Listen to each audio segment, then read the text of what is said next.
যত মা আইনা দেই আপন ভাইয়ের মতো আদর কি করবে রে খলিফাতুল মুসলিমিন?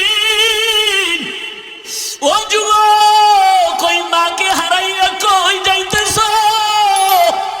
ওই মাকে কত কষ্ট দিয়া চোখের পানি ফালাইছো। পায়ে হাত রেখে বলি তাড়াতাড়ি ঘরে যা, মায়ের পা জড়াইয়া দোয়া নেই, উপায় নেই। মারে গিয়া বল, মা আজকে শাহনেয়ামতের মাঠে কত মানুষ মোনাজাতে কাঁদলো, আমার চোখে পানি নাই কেন? আমি গুনাহ করছি মা, তোমারে কত কষ্ট দিয়েছি। মা তুমি আমার মাথায় হাত দিয়ে একটু দোয়া করিয়া দাও। তুমি যদি মাথায় হাত লাগাইয়া দোয়া করো, সাথে সাথে আরশে আজিমে কবুল হয়ে যাবে। আল্লাহর কসম, তোর মা যদি যুবক তোর মাথায় হাত দিয়া দোয়া করে দেয়, সাথে সাথে মাওলা কবুল করে ফেলবে। আর যার মা দুনিয়াতে নাই, বড় এতিম, ঘরে গিয়া মা বলে ডাক দিতে পারবি না রে যুবক। ঈদের নামাজ পড়িয়া সবাই বাড়ি বাড়ি আনন্দ করে, একটা যুবকের তাকায় দেখি কবরের কিনারায় কান্না করে। ও যুবক, আজকে আনন্দে এত কেন কাঁদো? বলে গত ঈদের সময় আমি যখন ঈদগাহে নামাজে যাই, আমার মা মাথায় হাত দিয়ে দোয়া করেছে, আমার বাবারে নিয়ে এক জায়গায় বসে নামাজ পড়েছে। আজ আমি যখন নামাজে রওনা হয়ে গেছি, দেখি আমার মায়ের বিছানা খালি, আমার মাকে আর পাইলাম না, আমার বাবারে পাইলাম না। কে আমার মাথায় হাত দিয়ে দোয়া করবে? আমার বাবা যদি থাকতো, মাথায় হাত দিয়ে দোয়া করতো, আজ আমি বাবা হারাইয়াতি। ও যুবক, একটু কি মা বাবার কথা মনে পড়ে না? ওই মা বাবার চেহারাটাও কি মনে পড়ে না রে বাবা? ওই মা বাবা যদি দুনিয়াতে না থাকে, একবার দুরূদ পড়ো, কোরআন পড়ো, ফাতিহা পড়িয়া চোখের পানি ছাড়ো, আর আমার মাওলার কাছে কাঁদো আর দোয়া করো, আর বলো, হে মালিক, আমার মা বাবারে কিছুই দিতে পারি না, তুমি কবরে জান্নাতের বাগানটা দিয়ে দি। ও সন্তানেরা এত নিষ্ঠুর কেন হয়েছে? যেই বাবা এমন একটা দিন নাই মোবাইল নিয়ে খবর নেয় নাই, যেই মা একটা রাত ঘুমায় নাই তোমার আমার খবর নিতে গিয়া, ওই মা বাবারে ভুলিয়া যাইও না রে যুবক। ওলামায়ে কেরামের দোয়া নিয়ে চলো, নেক আমল করো নাই, পেছনের গুনাহ থেকে তওবা করো রে বাবা। আজকে যদি আমি তোমার মতো প্যান্ট শার্ট টাই লাগাইয়া চলতাম, কেউ বাধা দিত না, কিন্তু না, এরপরও কেন তো কষ্ট করে দিনের লাইনে চলি? একমাত্র জাহান্নামের আযাবের ভয়। এক সেকেন্ডের আগুনের তাপ সহ্য করতে পারবা না। অত গুনাহগার কেউ নাই। গুনার কারণে আমার হাত না পাক, চোখ না পাক, জিহ্বা না পাক, অন্তর না পাক। গুনার কারণে আজ আমার চোখে পানি নাই, দিলটা পাথর। আয় আল্লাহ, আজকে তওবার নিয়ত করলাম, মরিয়া গেলে যাব আর নামাজ ছাড়বো না, বেপরদায় চলবো না, মা বাবারে কষ্ট দিব না, মা বাবারে চোখের পানি ফালাইয়া বরদোয়া নিব না। ও আল্লাহ, তওবার নিয়ত করে ফেললাম। আল্লাহর কাছে বান্দা চোখের পানি ছাড়িয়া কান্না করবা, সাথে সাথে তওবা কবুল হয়ে যাবে। তবে এটাও সত্য, সবার কপালে তওবা নসিব হবে না। 13টা বছর নবীকে দেখলো, বয়ান শুনলো, আবু জাহালের নসিবে কালেমা আর হলো না।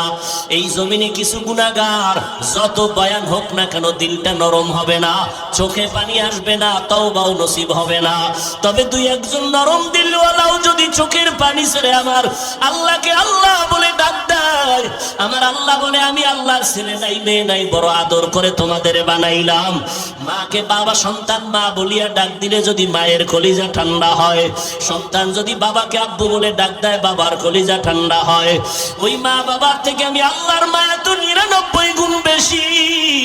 ও বান্দা, তুমি যখন আল্লাহ বলে ডাক দিবা, আমি আল্লাহর কুদরতি অন্তরে জোশ উঠে যাবে। আমি আল্লাহ পাক রহমতের দরজা দিয়ে তোমার কান্নার বরকতে জীবনের গুনাহ মাফ করে দিব। ও পর্দার আড়ালের মা বোনেরা, তওবা করেন। আল্লাহর কাছে কান্নার বড় দাম। সাহাবায়ে কেরামরা জান্নাতের টিকিট পাইয়া আজীবন কান্না করে কবরে গেলেন। আমার নবীর কোনো গুনাহ নাই, তারপর নবী কান্না করলেন। আম্মা জান আয়েশা বলেন, একদিন দেখি নবী আমার ঘরের মধ্যে বসে বসে গুনগুন করে কান্না করে। আমি আয়েশা বললাম, নবী আপনি কেন কাঁদেন? মায়ার নবী বলেন, আয়েশা হাসরের ময়দানের কথা আমার মনে পড়ে গেছে, এই জন্য আমি কান্না করতেছি। কেন নবী কয়, হাসরের মাঠের অবস্থা ভয়ঙ্কর হবে। কেমন ভয়ঙ্কর হবে? যে আয়েশা জানো না, মানুষগুলো নারী পুরুষ হবে উলঙ্গ, ওদিকে সূর্য মাথার উপরে নেমে আসবে। আমার আল্লাহ কহরিয়াতের আওয়াজ দিয়ে বলবেন, লিমানিল মুলকুল ইয়াউম। আমার আল্লাহ এত রাগান্বিত আওয়াজ দিবেন যে হাসরের ময়দানটা থরথর করে কেঁপে উঠবে। অপরদিকে জাহান্নামের আওয়াজ, জাহান্নাম চিল্লায় বলবে, আল্লাহ গুনাহগার বেনামাজি কই? সব বেনামাজি গুলো আমার পেটে দাও, গুনাহগার গুলো আমার পেটের মধ্যে দাও। ও যুবক, জাহান্নামের আযাব সহ্য করতে পারবি বল? দুনিয়াতে একটা মশার কামড় সইতে পারো না, জাহান্নামের আযাব কেমন করে সহ্য করবা? নবীজি বলেন, ও আয়েশা এমন কঠিন হালাত হবে যে নবীরা পর্যন্ত যাদের কোনো গুনাহ নাই তারাও কান্না শুরু করবেন আর বলবেন, নফসি নফসি বলে কাঁদবে। ইব্রাহিম নবী কাঁদবেন, আল্লাহ আমাকে বাঁচাও। মুসা নবী কাঁদবেন, আল্লাহ আমারে বাঁচাও, উম্মতের কথা আমার মনে নাই। আদম নবী কান্না করবেন, আমারে বাঁচাও। আম্মা জান আয়েশা বলে, নবী আপনি তো দো জাহানের সরদার। ইব্রাহিম নবী, ঈসা নবী, মুসা নবী, আদম নবী কাঁদবেন, তখন আপনি কি করবেন? আপনি তো রাহমাতুল লিল আলামিন। মায়ার নবী বলেন, আয়েশা আমি তখন সিজদায়ে মাকামে মাহমুদে পড়ে যাব। আমি সিজদায় গিয়ে বলবো, আল্লাহ আমাকে বাঁচাও, একবারও বলবো না। আমি কান্না করবো আর বলবো, আল্লাহ আমার উম্মতেরে বাঁচাও, আমার উম্মতেরে বাঁচাও। একটা উম্মত যেন জাহান্নামে না যায়। আমার উম্মতেরা জাহান্নামে গেলে আমি জান্নাতের দরজায় যাব না। ও নবীর উম্মতেরা, ও যুবকেরা, ও বৃদ্ধ বাবাজিরা, নবীজির রেখে যাওয়া সুন্নতের আদর্শ কোনো হিন্দুরা পালন করবে না, বৌদ্ধরা পালন করবে না, ইহুদিরা পালন করবে না, খ্রিস্টানেরা নবীর সুন্নত মানবে না। নবীর সুন্নতের আমল করবে একমাত্র মুসলমান আশিকেরা। এমবিবিএস ডাক্তার 5 মিনিট টাইম দেওয়ার সময় নাই, 1000 টাকা ভিজিট নিয়ে বিদায় দিল, তাড়াতাড়ি চলে যাও। ঠিক এই কোরআনের মাহফিল, এটা অপারেশন থিয়েটার। এই জায়গায় যারা আল্লাহর খাঁটি ওলি, যারা আলেম, তারা বসে দেখবে উম্মতের রোগের মধ্যে কি রোগে ধরল। যেই রোগের কারণে উম্মতেরা আজান শুনে মসজিদে যায় না, নামাজ পড়ে, মিথ্যা কথা বন্ধ করে না, সুদের চাকরি ছাড়ে না। আলেম যারা আহলে হক, এরা বসে বসে কোরআন হাদিস দিয়া, ঔষধ দিয়া বিদায় নিবে। তোমার সাথে বাজে গল্প করার টাইম নাই। আর এক জায়গায় যাব, উম্মতরা রোগ নিয়ে বসে আছে, সেখানেও কান্নার ঔষধ দেওয়া লাগবে। আর যারা ক্যানভাসারের মতো সার্টিফিকেট দুর্বল, এরা বয়ানের মানুষ পাইয়া নাটক করে, কৌতুক কয়, নাচানাচি করে, বাজে বাজে সময় কাটাইয়া মানুষের ক্ষতি করে। আছে না নাই? আল্লাহ হেদায়াত দান করুন। ভালো করে মনে রাখবেন, আল্লাহ পাক রব্বুল আলামিনের পয়গম্বর বলেন, উম্মতেরা সাবধান, আমল করো তবে ইখলাসের সাথে। অল্প আমল করবা, তাতেও তুমি নাজাতের দরজা পেয়ে যাইবা। আল্লাহ আমলের জন্য মানুষকে উদ্বুদ্ধ করলেন। অতএব যারা বলবে গীবত করলাম, এটা গীবত করলেও গুনাহ না সওয়াব। ওয়াইলুল্লি সূরাটার ব্যাখ্যা পড়ে দেখবেন, গীবত করা হারাম, গীবত করা হারাম, গীবত করা হারাম। এরপরে লেখা আছে 4 কারণে গীবত করা ওয়াজিব, কে করবে, কার বিরুদ্ধে করবে, বিস্তারিত লেখা আছে। দ্বিতীয় হয়তো বলবে আমাদের মধ্যে হিংসা, এই জন্য আমরা বয়ানে বৈশা আক্রমণ। না বাবা, আক্রমণ না। আক্রমণের উদ্দেশ্যই যদি হইতো, 5 কললি টুপি মাথায় দিয়া অন্য টুপির বিরুদ্ধে বলতাম, কোনোদিন বলি নাই। কওমি মাদ্রাসায় পড়ার পরে আলিয়ার বিরুদ্ধে, স্কুলের বিরুদ্ধে বলতাম, বলি নাই। লম্বা পোশাক পরার পরে অন্য পোশাকের বিরুদ্ধে বলতাম, বলি নাই। কেন? আমরা হিংসা করি না, কিন্তু বুঝি না, জানি না। আমাগো সালাম দেয় না, দিলেও নেয় না। কেন? কয় দেওবন্দি। আছে না নাই? সালাম দেও না, দিলেও নেয় না। সমস্যা? 5 কললি। আল্লাহ হেদায়াত দান করুন। আরো জোরে বলেন, আমল লাগবে নি, আমল লাগবে নি। আল্লাহ কোরআন শরীফের মধ্যে যেখানে ঈমানের বয়ান করেছেন, সেখানে আমলের বয়ান করেছেন। ইন্নাল্লাযীনা আমানু ওয়া আমিলুস সালিহাত কানাত লাহুম জান্নাতুল ফিরদাউসি নুজুলা। জান্নাতুল ফেরদাউস দামি 2 গুণওয়ালাকে দিবেন যার ঈমান আছে, আমল আছে। যেখানে ঈমানের কথা সেখানে আমলের কথা। আমল, নেক আমল এমন একটা দামি সম্পদ, যদি আমল দিয়া মালিকের কাছে চোখের পানি ছেড়ে কোনো দোয়া করে সাথে সাথে কবুল হয়ে যাবে।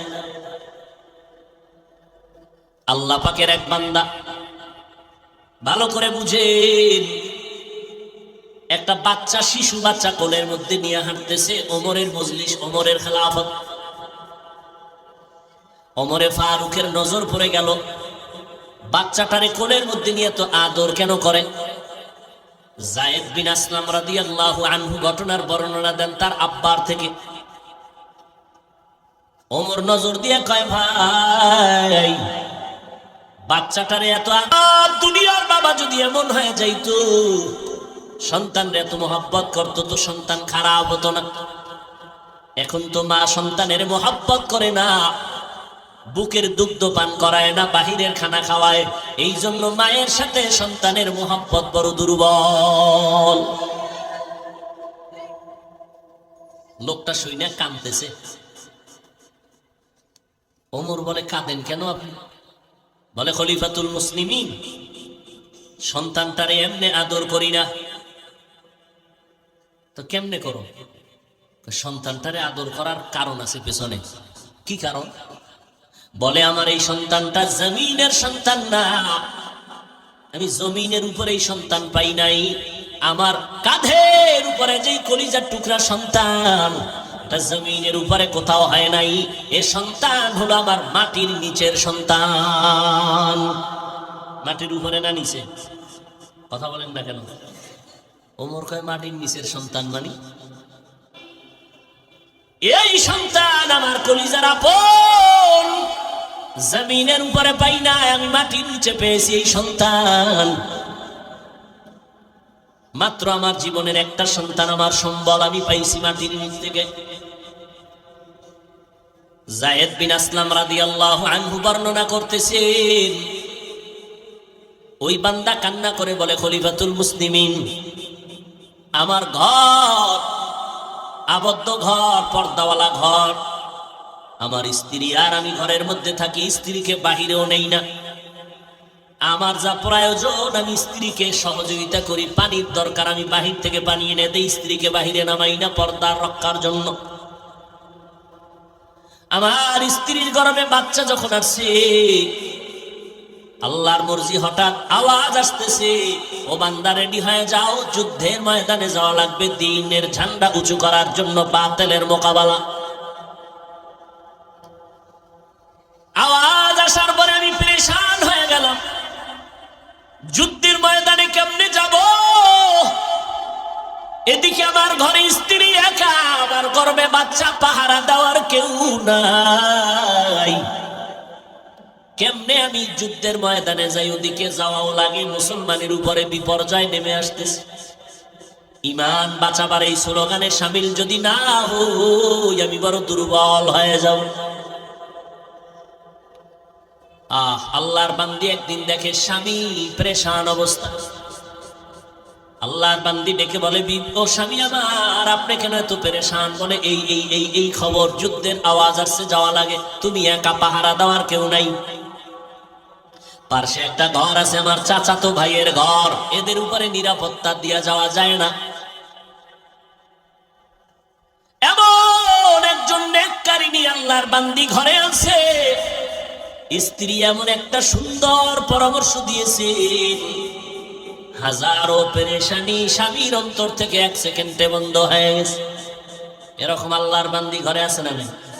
হাজারো পেরেশানিতে স্বামী আছে, আল্লাহর বান্দি এমন এক পরামর্শ দিল, সাথে সাথে স্বামীর পেরেশানি দূর হয়ে গেল।